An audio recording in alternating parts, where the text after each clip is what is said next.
podcast. My name is Bettina Brown, and I am your host, and welcome you to the show.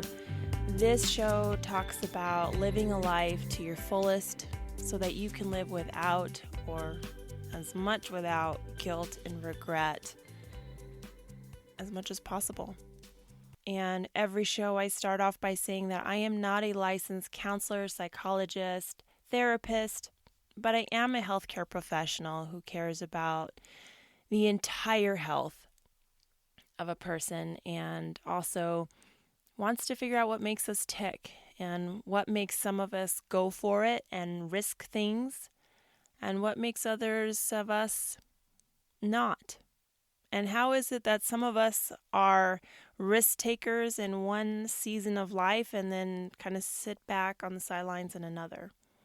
So I decided to do this show today a little bit differently. Normally I have, a little bit of a sketch out, some main points, some notes I want to talk about, and reference material that supports what I say.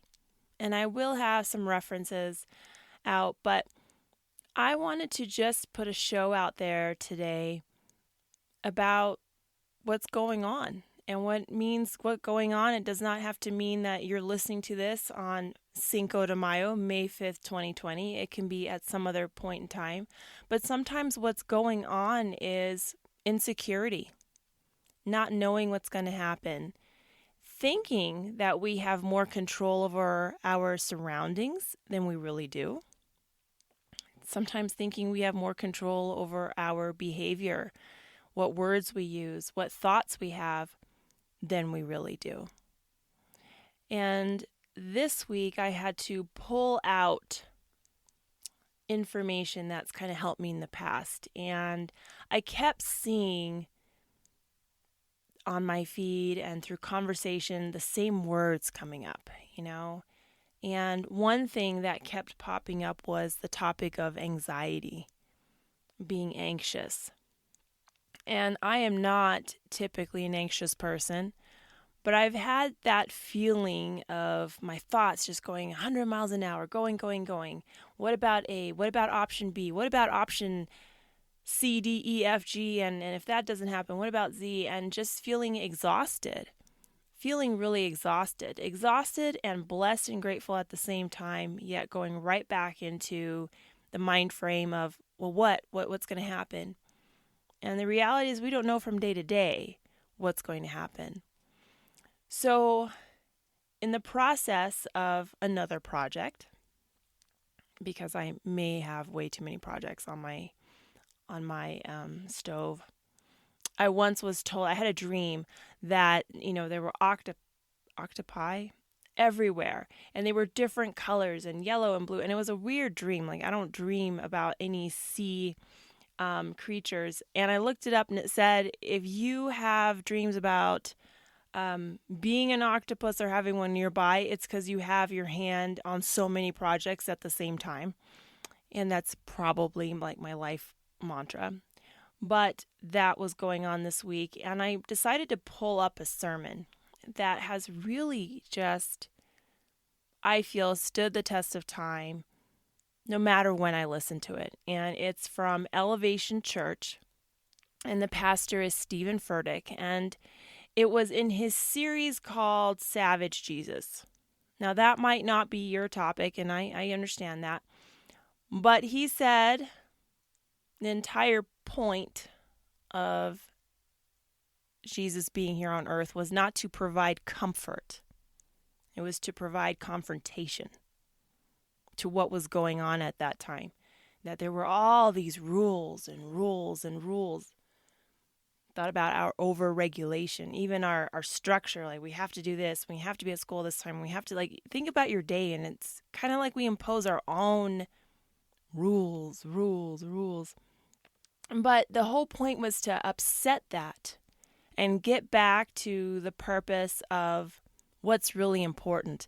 Now, you may not be a Christian, you may not have any of those views at all, but the idea, the premise that there's so much going on and that's not healthy, and we're not able to do things well then. We're not able to multitask, especially as a woman in this era.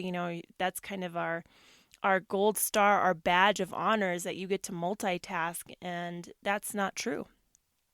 That if you do one thing and do it well, and then move on to the next one thing and do it well, you produce so much more and you don't feel as tired. That's where those books like the 4-Hour Work Week comes out. I struggled with that book. It didn't make much sense to me. But what I did get out of it was to not check my email all day long, to make it a point of checking it at specific times, because when I do that only, I'm able to pay attention to it and focus on it instead of constant. The same way with like Instagram. Have you ever noticed you'll go on Instagram or Facebook and there's no alert, and then you turn it off and suddenly it says, oh, there's an alert. Then you go back and there's nothing there. And that's on purpose. It's to kind of keep all of us like a little drug addict. Like, oh, what's my alert going on? What's happening? That's how our email is. And so the entire point of that soliloquy I just had was that we're focusing on so much that we're not doing those few important things very well. And why is that? And so this one particular sermon kind of stood out to me because I think it's relevant no matter what our beliefs are. It's called Dysfunctional Comfort. And he talks about how we have to step out of our comfort in order to step into our calling. And that always makes me pause and kind of gives me goosebumps, because I definitely love my comfort zones. I love my comfort food. And comfort food usually isn't, carrots and celery. It's not carrots and celery. It's always mashed potatoes and stuff kind of heavy and, fried this and fried that. Really delicious stuff too, But comfort beds. Like, I don't want to get out of bed in the morning because it's so cozy and it's so warm and I don't have to move. I don't have to do something and change. And that's what a lot of staying in our comfort zone is being afraid to change. And being afraid to change usually relates to being afraid to fail. And I don't think that's a fear that we can ever really move away, because the possibility of failure is always there. I think changing the perception of I'm afraid to fail to I embrace failure, because that means I've done something. And it means I've maybe learned something which will make my success even greater. A lot of us talk about how great something felt after not doing something well, really struggling, getting a tutor that, passing that class where you struggled means so much more than the one that you could breeze on through. So some of the struggle was equivalent to some of the beauty. And in this whole dysfunctional comfort, Pastor Furtick also mentioned comfort friends. The friends that are good to you, the people that are good to you, but they're not good for you. And everyone was quiet. And even when I first heard it, I was like, ooh. And I think it was because that hit close to home. That there were people all along in my life. And you know what? If I'll be honest, sometimes maybe I was that comfort friend, that one that was good to someone, but I wasn't good for them. Sometimes I wondered even, have I ever parented that way?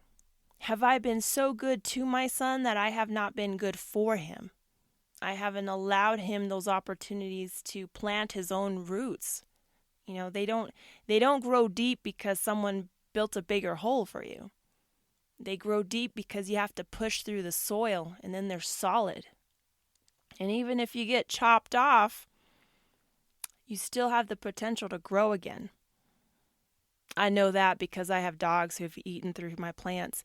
The dogs have lived by the grace, but my plants, I just watered them because I was like, well, I might as well. And sure enough, something green came out of that. Like, I was so excited that it had the opportunity and the drive to live again.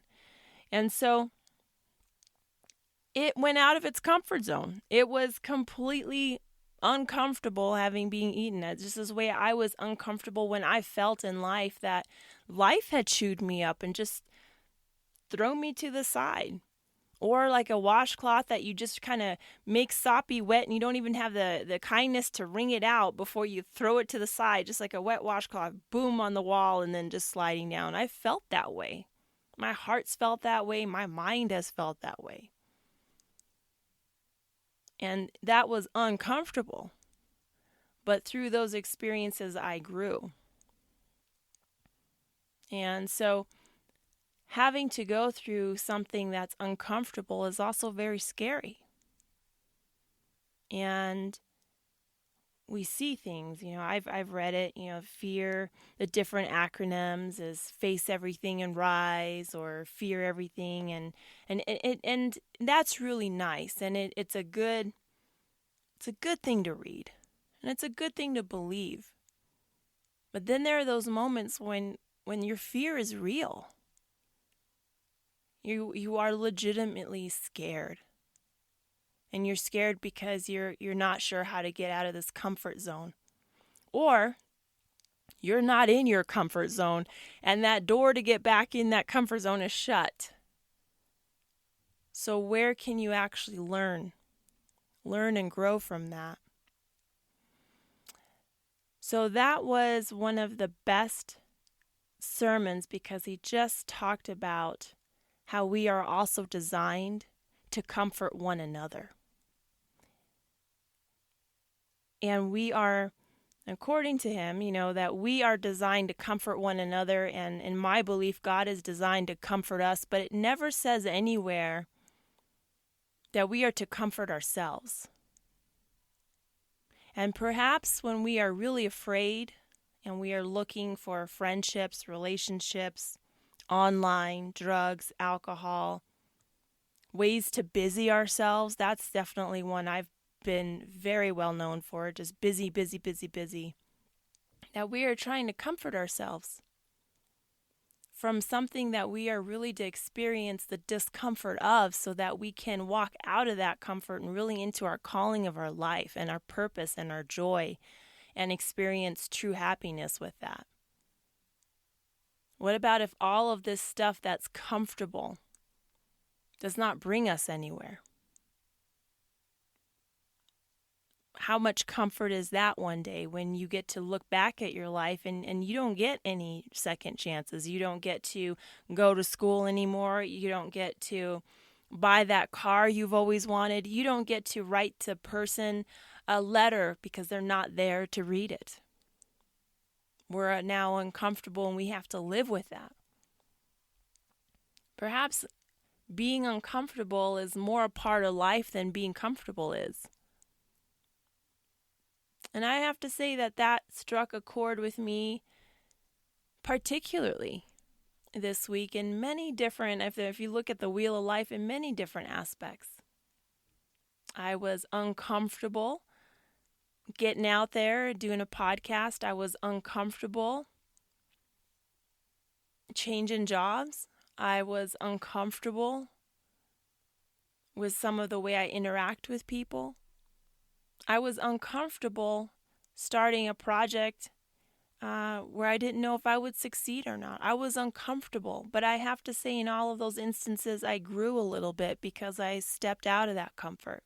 And I think that's what we can all learn from one another, is be there for one another when you see someone is in that uncomfortable place. And sometimes that uncomfortable place is really just broken, right? Those falling on the floor, crying in the bathroom, bloody nose happening, you're just so done. Like, that's uncomfortable. But that's maybe that period of growth. Maybe you can provide comfort for them.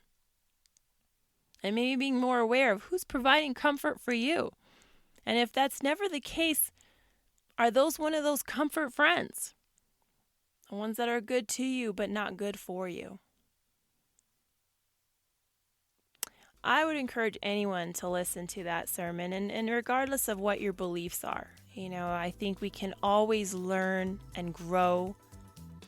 Even if we don't adopt something, there's some nugget of wisdom in there, because when we learn about things in life, we definitely become more intelligent, but when we learn about ourselves, we learn to be wise.